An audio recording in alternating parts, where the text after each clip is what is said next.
Epione pain management and regenerative centre. ఇక మీ నొప్పులు శాశ్వతం కావు. మా ప్రియతమ నాయకుడు శాసన మండలి చైర్మన్ అయినటువంటి గుత్తా సుఖేందర్ రెడ్డి గారి మీద మొన్న గాదర్ కిషోర్ గారు చేసినటువంటి వ్యాఖ్యలను ఖండిస్తూ మరి సుదీర్ఘకాలం 40 సంవత్సరాలు దాటి రాజకీయాల్లో ఉండి అనేక పేదవాళ్ళైనటువంటి నాయటువంటి నేను దళితున్నే, నాయటువంటి ఎంతోమంది దళితులను రాజకీయాల్లో ముందుకు నడిపిస్తూ అన్ని విధాల ఆదుకొని కింది స్థాయి నుంచి ఈ మరి 3 సార్లు పార్లమెంటుకు మరి 2 సార్లు శాసన మండలికి అనేక రాజకీయ పదవులు నిర్వహిస్తూ ప్రజల సంక్షేమం కోసం జీవితాంతం కష్టపడ్డటువంటి పెద్దలు గౌరవ శాసన మండలి చైర్మన్ అయినటువంటి గుత్తా సుఖేందర్ రెడ్డి గారిని మరి గాదర్ కిషోర్ మొన్న మరి ఆయనపై వ్యాఖ్యానించినటువంటి వ్యాఖ్యలను తప్పుడు కూతలను మేము తీవ్రంగా ఖండిస్తూ ఉన్నాం. వారు గాదర్ కిషోర్ గారు మరి ఆయన స్థాయి మరి మన శాసన మండలి చైర్మన్ అయినటువంటి గుత్తా సుఖేందర్ రెడ్డి గారి స్థాయి మరి వీరు సారు చాలా పెద్ద వయసు వారు, ఆయన చిన్నవారు, వయసుకు చిన్నవాడైనటువంటి మరి గాదర్ కిషోర్ గారు మరి ఒక ఉపాధ్యాయుని కుమారుడై ఉండి అన్ని విధాలు తెలుసుకున్నటువంటి గాదర్ కిషోర్ గారు పెద్ద స్థాయిలో ఉన్నటువంటి మరి వయసుకు పెద్దవాళ్ళైనటువంటి మరి సుఖేందర్ రెడ్డి గారిని తీవ్రంగా ఆ విధంగా మరి మాట్లాడిన దాని మీద మేమందరం దళిత జాతులం కానీ తర్వాత అన్ని వర్గాల ప్రజలం ఈరోజు సారు మీద చేసినటువంటి వ్యాఖ్యలను మేము తీవ్రంగా ఖండిస్తూ ఉన్నాం. వారు అనేక సంక్షేమ పథకాలు మరి పేద వర్గాలకు అందిస్తూ పేదల మన్ననలు పొందినటువంటి సుఖేందర్ రెడ్డి గారు ఈరోజు ఈ స్థాయికి వచ్చిందంటే అనేక ప్రజల మద్దతుతోటే వచ్చిండు.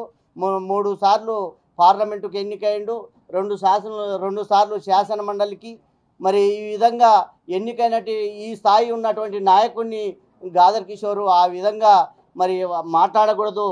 గాదర్ కిషోర్ మాట్లాడినటువంటి మాటల్ని వెనక్కి తీసుకొని సారుకు క్షమాపణ చెప్పాలి. మరి ఇలాంటి మాటలు అన్నట్టయితే మరి గాదర్ కిషోర్ గారు మరి తుంగతుర్తిలో ప్రజలు ఆయన్ని తిరస్కరించారు. అక్కడ ఉష్క దందా అనేక మరి చందాల వసూలు కార్యక్రమాల్లో ఉద్యమం పేరు చెప్పి అనేక చందాలు వసూలు చేసినటువంటి గాదర్ కిషోర్ గారు మరి సుఖేందర్ రెడ్డి గారిని పోల్చుకుంటే ఏ విధంగా ఉంటుంది? మరి వారు చేసినటువంటి ఇసుక దందాల వల్ల కోట్లు అద్దించి మరి అక్కడి ప్రజలందరూ కూడా ఆయన తరిమి మరి అక్కడి నుంచి తిరస్కరించారు. అక్కడ మామూలు స్థాయిలో ఉన్నటువంటి మందుల సామ్యాల్ని మరి ఈరోజు భారీ మెజార్టీతో గెలిచిండ్రు. నీ మీద మరి నువ్వు ఉద్యమకారునివి, అనేక ఉస్మానియా యూనివర్సిటీలో నీ వల్లనే తెలంగాణ వచ్చింది అంటున్నావు. మరి అటువంటి వారిని నువ్వన్నా గెలవాలి కదా. మరి అక్కడి ప్రజలు ఎందుకు తిరస్కరించారు? మరి నువ్వు ఈ స్థాయిలో సుఖేందర్ రెడ్డి గారిని కాక మరి అడ్డగోలుగా మాట్లాడినట్టయితే ఈరోజు నీకు పెద్ద పేరు వస్తుంది అనుకుంటున్నావు, అది రాదు, నువ్వే ఇంకా నష్టపోతావు. మరి ఆ విధంగా మరి ఇంకోసారి ఇలాంటి కూతలు కూయకుండా మీరు సారుకు క్షమాపణ చెప్పి మీరు ఇక మళ్ళా ఒకసారి ఇటువంటి కూతలు కూయకుండా ఉండాలని కోరుకుంటూ మరి గాదర్ కిషోర్ గారిని ఏడుకుంటూ కూడా మరి నేను ఇంతటితో ముగిస్తా ఉన్నాను. గత 40 సంవత్సరాల నుంచి ప్రజా జీవితంలో ఉండుకుంటూ మరి ప్రజలకు ఎన్నో రకాలుగా సేవలు చేస్తూనే ప్రజాప్రతినిధిగా ఎన్నుకుంటారు. ఒక వార్డు సభ్యునిగా 1981లో రాజకీయ జీవితం ప్రారంభించిన మరి పెద్దలు గౌరవనీయులైన మన సుఖేందర్ రెడ్డి గారిని మీ ఫాదర్ తండ్రి వయసు కన్నా పెద్ద వయసు గల ఆయనని నువ్వు ఆ విధంగా మాట్లాడటం కరెక్ట్ కాదు. మరి నీకేమైనా అవకాశం ఉంటే నీకేదైనా ఉంటే పార్టీ నిర్మాతకం విషయంలో పార్టీ పునర్నిర్మాణం జరగాలని మంచి అభిప్రాయంతో చేసిన మరి బీఆర్ఎస్ పార్టీకి సలహా ఇచ్చినంత మాత్రం నువ్వు ఏదైనా ఉంటే ఎదురుగా రండి, మరి అధినేత కాడ కూర్చొని తేల్చుకుందాం, మరి ఎవరు ఏం చేసిర్రు, ఎవరు ఏం తప్పులు చేసిర్రు అనే ఉద్దేశంతో నువ్వు మాట్లాడాలి. కానీ ఎవరో చెప్పిన మాటలు మీరు ప్రెస్ మీట్ లాగా మాట్లాడటం, అందులో పార్లమెంటు అభ్యర్థిగా నామినేషన్ వేసే దాంట్లో బహిరంగంగా మాట్లాడటం నీది చాలా తప్పు. గాదర్ కిషోర్ గారు ఇన్ని రోజుల నుంచి కూడా మీరు ఒక ఉద్యమ విద్యార్థిగా ఉండి మీరు మరి ఈయన సుఖేందర్ రెడ్డి గారు ఛాయ్ నీళ్ళకు కూడా ఖర్చు లేకుండా కూడా ఎమ్మెల్సీ పదవి ఇచ్చిండని అన్నారు. మరి మీకు కూడా అది తుంగతుర్తి ఎమ్మెల్యేగా బీ ఫారం ఇచ్చిండు, ఎన్ని డబ్బులు ఇచ్చి మీరు బీ ఫారం తెచ్చుకున్నారు కిషోర్ గారు? మీరు ఇది మంచి పద్ధతి కాదు. మీరు ఎలాంటిదైనా ఒకటే, మీరు చేసిన మీ వయసుకు మీరు ఆయన విమర్శించడం సరి అయినది కాదు. మీ వెనక ఉన్న పెద్దలు ఎవరు అందరికీ ప్రజలంతా జిల్లా వ్యాప్తంగా తెలుసు. రాష్ట్ర స్థాయిలో ఇవాళ ఒక చండూరులో ధూమ్ధామ్ కార్యక్రమం పెట్టినప్పుడు తెలుగుదేశం పార్టీలో ఉండి కూడా అధినేత చంద్రబాబుని ఎదిరించి కూడా చండూరు ధూమ్ధామ్ కార్యక్రమానికి సుఖేందర్ రెడ్డి గారు హాజరయ్యిండు ఆ రోజులల్లో. అప్పుడు సుఖేందర్ రెడ్డి గారికి మనకు పార్లమెంటు టికెట్ ఇవ్వకుండా చంద్రబాబు దూరం పెట్టిండు. అదే కోపం మీద ఈయన చేయలేదా ఉద్యమం? తెలంగాణ ఉద్యమంగా చాలా కష్టపడ్డాడు, పార్లమెంట్లో పోరాటం చేయలేదా? కానీ మరి నువ్వే ఒక యూనివర్సిటీలో చేసి విద్యార్థుల నాయకులుగా చేసి మరి మొత్తం విద్యార్థులందరినీ మీరు చేసినట్టు అనుకోవడం తప్పు. మరి విద్యార్థులు చేసిన పోరాటాన్ని కానీ మీరు కూడా చేస్తే చేయొచ్చు. మరి వీళ్ళందరూ చేసిన దానికి మీరు మీ ఖాతాలు వేసుకొని ఇలా ఒక ఉద్యమ నాయకునిగా విద్యార్థిగా మీరు టికెట్ తెచ్చుకొని 2 సార్లు మీకు అవకాశం ఇచ్చారు. 3వసారి అక్కడ ప్రజలు ఓడగొట్టడం జరిగింది. మరి ఇసుక దందాలు కానీ ఈ భూముల పరిష్కారం కానీ భూముల దందాలు కానీ ఇవన్నీ చేయటం వల్ల చాలా వ్యతిరేకత వచ్చింది ప్రభుత్వం మీద. మరి ఎమ్మెల్యేలకు మరి మన కేసీఆర్ గారు మొత్తం ఎమ్మెల్యేలకే నియోజకవర్గం బాధ్యతలు ఒప్పచెప్పడం వల్లనే ప్రజలు తిరుగుబాటు వచ్చింది. ఒక ఎమ్మెల్సీలు లేదు, ఒక ఎంపీలు లేదు, ఒక పార్టీ క్యాడర్ లేదు, ఒక స్థానిక సంస్థల ప్రజాప్రతినిధులను కూడా గౌరవించిన దాఖలాలు లేవు. కాబట్టి ఇట్లాంటిది మంచి పద్ధతి కాదు. నీ స్థాయికి తగ్గ విమర్శలు కావాలి. మీరు బేషరతుగా క్షమార్పణ చెప్పాలనేది నా అభిప్రాయం అని మేము కనగల్ మండల ప్రజల తరఫున, నేను కనగల్ జడ్పీటీసీగా నేను మాట్లాడుతున్నా. కనగల్లు మా మండల ప్రజల తరఫున మీరు బేషరతుగా సార్కు క్షమార్పణ చెప్పాలని కోరుకుంటున్నాం. గాదార్ కిషోర్ గారు గుత్తా సుఖేందర్ రెడ్డి మీద అనుచిత వ్యాఖ్యలు చేశారు. దాన్ని తీవ్రంగా ఖండిస్తా ఉన్నాం. ఎందుకంటే ఇది మనోభావాలను ఒక టీఆర్ఎస్ కార్యకర్తలనే కాదు, గుత్తా అభిమానులని ప్రతి ఒక్కరిని కలిసివేస్తుంది. ఎందుకంటే ఒక రాజకీయ నాయకుడు ఏం చేస్తారంటే మంచి పనులు చేసి కింద లీడర్లు అందరూ ఏం చేస్తారంటే క్యాడర్ అంతా మా సార్ చాలా మంచోడు, మంచిగా మాట్లాడుతూ అంటాడు. ఇవాళ క్యాడర్ కింద ఏమని చెప్పుకోవాలి? మాట్లాడే మాట చూస్తే ప్రతి ఒక్క టీఆర్ఎస్ కార్యకర్తకి చాలా ఇబ్బంది అనిపిస్తుంది. మరి ఇట్లా మాట్లాడడం అయితే కరెక్ట్ కాదు. ఒకవేళ మీకు ఏమైనా ఉంటే డైరెక్ట్ మాట్లాడుకోండి. మరి మిగతా అందరూ ఏమనుకుంటారంటే ఒక కిషోర్ గారే మాట్లాడారు, మిగతా మీరు మాట్లాడేది అనుకుంటారు. ఇది అందరికీ నష్టం మీరు అనుకుంటారు. ఒక్క మాట ఏంటంటే పునాదులు కదిలిస్తుంది. ఇది కార్యకర్తలు ఏమనుకుంటారు అంటే అరే మనం టీఆర్ఎస్ కార్యకర్తలు మనమేనా? నిజమా ఇది? అంటే మరి ఇంకొక డౌట్ వస్తుంది, మరి ఛాయ్ నీళ్ళు లేకుండా టికెట్ ఇచ్చారంటే మరి పైసలు తీసుకొని టికెట్లు ఇస్తారా? మరి పైసలు తీసుకొని పదవులు ఇస్తారా అని డౌట్ వస్తుంది కార్యకర్తలు. ఏది మాట్లాడాలన్నా కూడా ఆది చూసి మాట్లాడాలి. గాదార్ కిషోర్ గారు నాకు తెలిసి పిహెచ్డీ అనుకుంటా, యూనివర్సిటీ బాయ్ ఆయన. మరి ఆయన తగ్గట్టు ఆయన ఏజ్ తగ్గట్టు కానీ మాట్లాడిన దాఖలాలు అయితే లేవు. మరి ఆడ స్టేజ్ మీద చాలామంది ఉన్నారు. మరి అందరు గర్వం అనుకుంటారో లేకపోతే గ్రేట్ అనుకుంటారో కానీ కరెక్ట్ కాదు. అది మీడియా ఏంటంటే ఇవాళ ప్రజాస్వామ్యంలో మీడియా అనేది చాలా చైతన్యవంతమైంది. ప్రతి ఒక్క మారుమూల ప్రాంతంలో ముసలుడు కూడా చూస్తుండే వీడియోని. నిజంగా మనిషి ఇప్పుడు సుఖేందర్ రెడ్డి గారు మామూలు రాజకీయ నాయకుడే, మామూలు మనిషి అంటే ఓకే. ఏంది ఆయన? ఎట్లాంటి పర్సన్? అజాత శత్రువు. ఎవరికన్నా ఇబ్బంది పెట్టాడా? మన పార్టీలు వచ్చిన పని చేస్తాడు, వేరే పార్టీలు వచ్చిన పని చేస్తాడు. ఎందుకు పని చేస్తాడు? ప్రజలకు అవసరం వచ్చేది.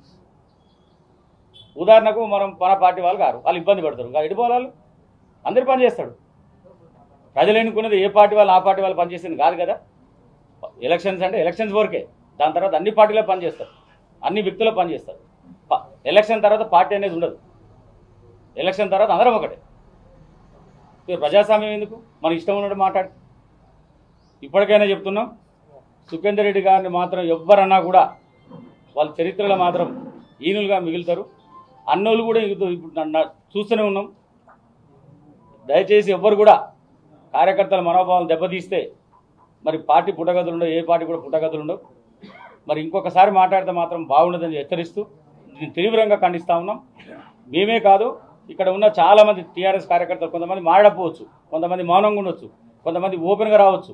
కానీ అందరికి కూడా ఇది చెంపపెట్టుగా భావిస్తూ ఇట్లాంటిది మాత్రం మరి చేస్తే మాత్రం బాగుండదని చెప్పి హెచ్చరిస్తూ తీవ్రంగా ఖండిస్తూ ఉన్నాను. మొన్న గాదర్ కిషోర్ గారి అనుచిత వ్యాఖ్యలకు, గుత్తా సుఖేందర్ రెడ్డి గారి మీద చేసిన అనుచిత వ్యాఖ్యలకు నిరసనగా ఈరోజు ప్రెస్ మీట్ పెట్టడం జరిగింది.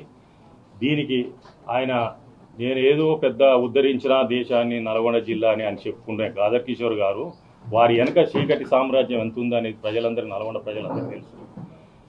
వనరులను కూడా ధ్వంసం చేసి ఇసుక మాఫియాని రాష్ట్రంలో అత్యధికంగా 1000 కోట్లు సంపాదించిన వ్యక్తివి నువ్వు.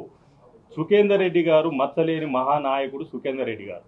అలాంటి వ్యక్తి మీద నువ్వు విమర్శ చేస్తే ఆకాశం మీద ఉమ్మేసినట్టే.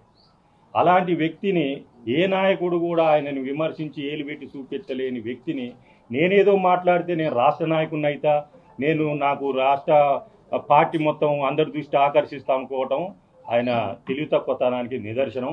ఆయన వార్డు మెంబర్ కానించి అత్యున్నతమైన పోస్టు శాసన మండలి చైర్మన్ వరకు కూడా ఆయన కష్టార్జితంతో ఎన్నో కష్టాలు పడి ఎంతో కృషితోటి ఆ పోస్టు సంపాదించుకుంటూ నీ లెక్క గాలిలో వచ్చి ఒకసారి ఎమ్మెల్యేగా అయ్యి నువ్వు ఎన్ని ఓట్లతోటి గెలిచినావు?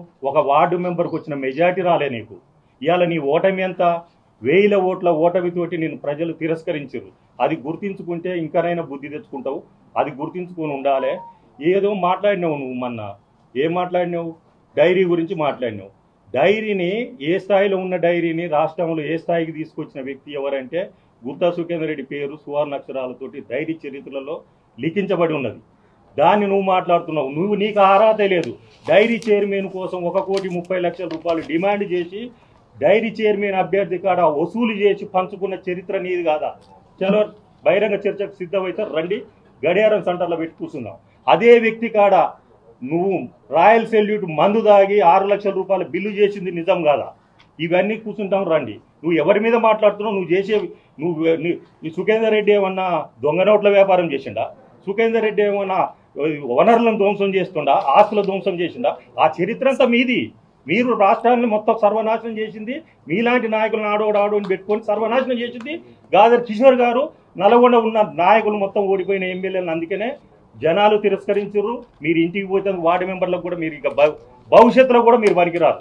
దీన్ని గుర్తించుకొని మెసులుకుంటే మంచిగా ఉంటుంది. పార్టీ అయినా బాగుపడుతుంది. అధిష్టానం కూడా దీన్ని ఆలోచించి తీవ్రమైన నిర్ణయం. దీని వెనక అధిష్టానం ఉందా, కేసీఆర్ ఉందా, కేటీఆర్ ఉందా అనేది భవిష్యత్తు నిర్ణయం పార్టీ దాన్ని ప్రజలు నిర్ణయిస్తారు.